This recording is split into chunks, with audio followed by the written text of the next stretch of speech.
A gente já começa o 3 em 1 de hoje com mais pesquisas, porque elas estão movimentando a disputa presidencial, gente. O grupo Modal Mais Futura traz o presidente Jair Bolsonaro liderando a intenção de voto no Rio de Janeiro com 41% das indicações. Luiz Inácio Lula da Silva está em segundo com os seus 39%. Já num levantamento feito pelo grupo Genial Quest, também no Rio de Janeiro, Bolsonaro e Lula estão empatados em 39%. De acordo com o Poder Data, a taxa de aprovação do governo de Jair Bolsonaro está em 40%.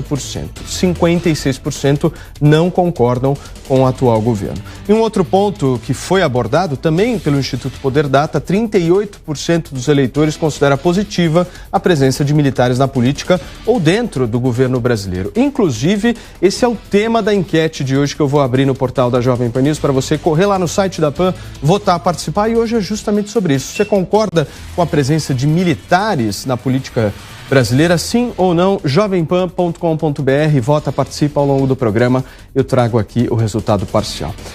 Meus queridos, minhas queridas, hoje nós temos algumas presenças ilustres neste programa. Deixa eu cumprimentar aqui em primeiro lugar Fábio Piperno e Jorge Serrão, mas nós temos sim Marco Antônio Moreira da Costa presente aqui no 3 em 1 de hoje.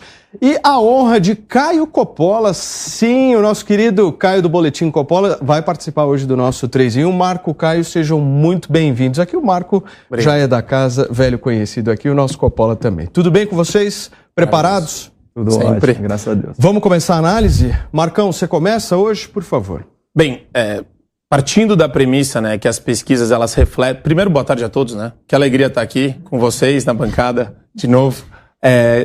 As pesquisas elas vão retratar, em alguma medida, diretrizes. Eu sempre falei isso e sempre vou repetir. A gente critica critérios metodológicos, a origem delas, quem comprou a pesquisa, se existe viés nas perguntas que são realizadas antes de chegar na conclusão sobre quem você vai votar. Quer dizer, tem muita coisa aí em termos de carga ideológica e origem financeira de quem encomendou determinada pesquisa que deve ser colocada em pauta e que, infelizmente, a gente não tem a transparência necessária. O Serrão repete isso sempre e eu concordo integralmente com ele nesse ponto. Mas, considerando que os dados estão corretos, vamos partir dessa premissa. Eu acho que agora o período eleitoral vai deixar muito claro dois projetos, né? Quais são os dois projetos? E tem um projeto em prol da liberdade, da sua propriedade, da sua liberdade de expressão, da sua prerrogativa de não ter o Estado atrapalhando a sua vida, né? Falando o que você tem que fazer, como você tem que fazer, o que você tem que falar. As pessoas estão completamente chateadas, né, de saco cheio desse tipo de comportamento por agentes públicos. E você tem um outro lado. É um lado que quer fazer exatamente o oposto. Quer ditar como você tem que viver, quer ditar o que você tem que comer, quer criticar o agronegócio brasileiro, quer criticar as suas figuras de linguagem, a maneira como você se expressa, o teu convívio familiar, a tua estrutura familiar. E eu entendo que durante esse processo eleitoral, esse período eleitoral, as pessoas vão acordar para, né, dois tipos diferentes de estrutura de pensamento e vão notar que você tem um lado muito mais interessante, muito melhor do ponto de vista de convívio social, de paz social e de relação entre o cidadão e o Estado. E esses números naturalmente vão ser afetados por conta dessas discussões.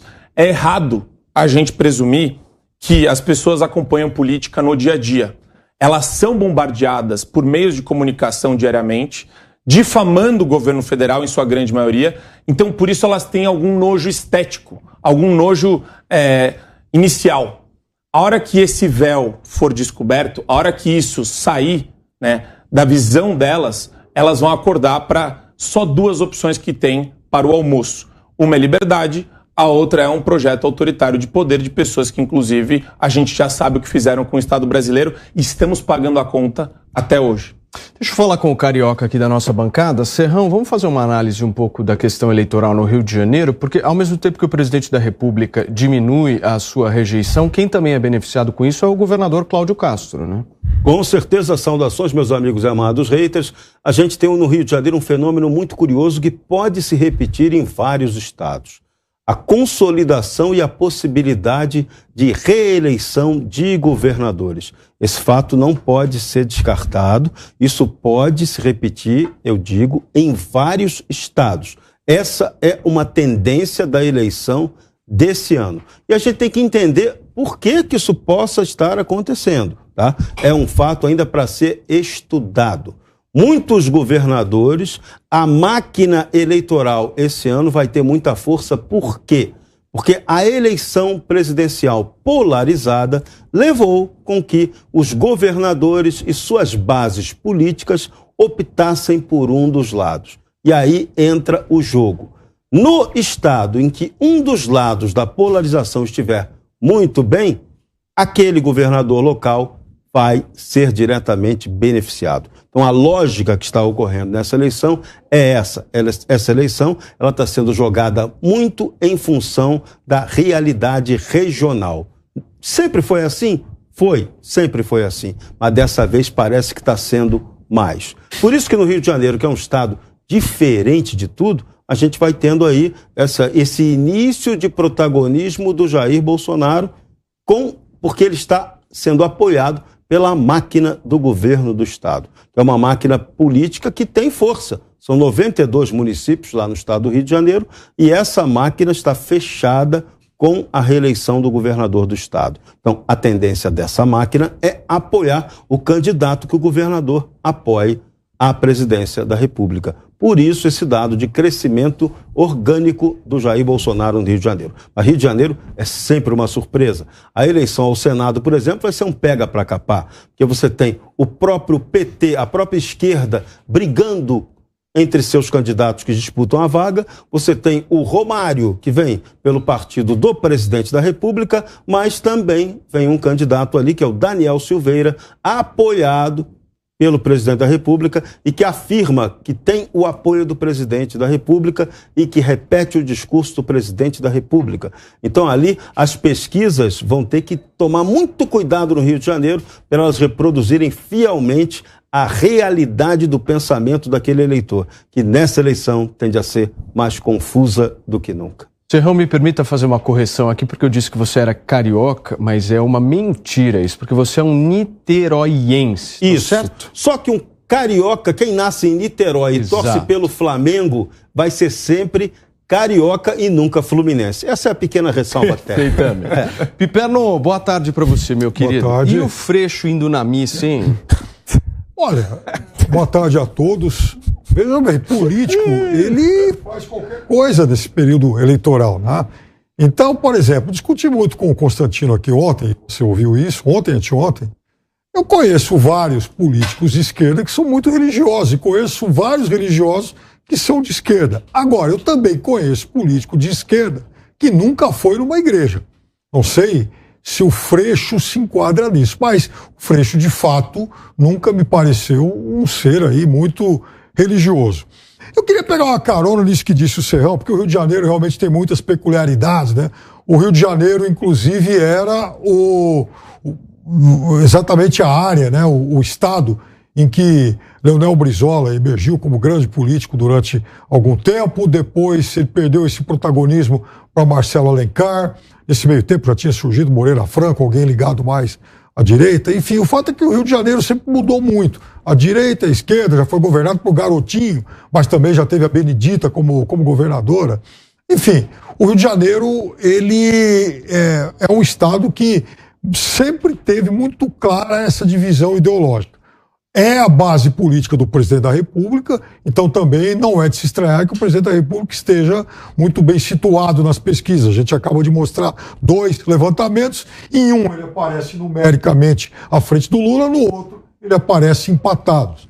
Então não é um resultado que surpreenda. Da mesma forma que não é também algo que me cause perplexidade o fato de que o atual governador candidato à reeleição venha liderando pesquisas um pouquinho à frente do Freixo. E, aliás, em terceiro, o ex-prefeito da cidade do Serrão.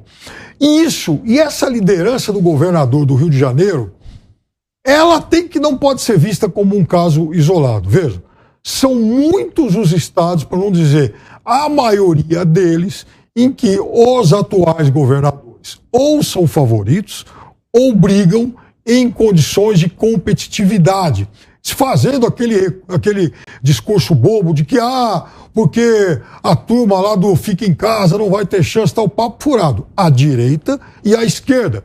Por exemplo, Ronaldo Caiado, um homem de direita. Zema, um homem de direita, são franco favoritos em seus estados.